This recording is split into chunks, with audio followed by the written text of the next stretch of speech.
বাদশাহ হিরাক্লিয়াস ডেকে পাঠিয়েছেন। কেন? বাদশাহ হিরাক্লিয়াসের কাছে চিঠি পৌঁছেছে আল্লাহর নবীর।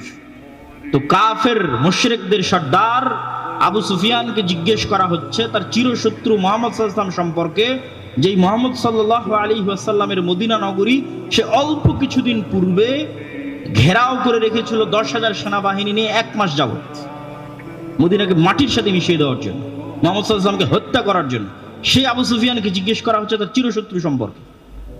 এমন জায়গায় জিজ্ঞেস করা হচ্ছে যেখানে কোনো ক্যামেরা নাই, মোবাইল নাই, রেকর্ডার নাই, লাইভ নাই, কিচ্ছু নাই, আজ থেকে 1500 বছর আগে। কিন্তু আবু সুফিয়ান রাদিয়াল্লাহু তাআলা আনহু মিথ্যা বলেন, কাফের অবস্থায় মিথ্যা বলেন।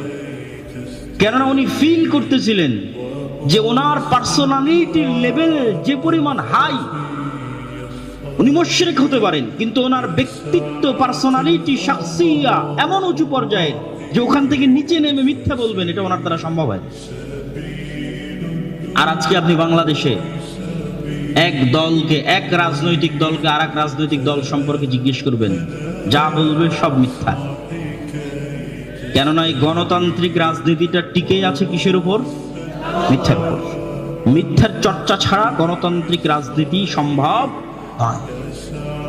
তাহলে পুরো মুসলিম জাতিকে মিথ্যুক বানানো হচ্ছে গণতন্ত্রের নামে, মুসলমানদের নেতাদেরকে মিথ্যুক বানানো হচ্ছে গণতন্ত্রের নামে। আর মিথ্যুক কখনো নেতা হতে পারে না, মানে ওই মিথ্যুককে দিয়ে কখনো ন্যায় বিচার প্রতিষ্ঠা সম্ভব নয়।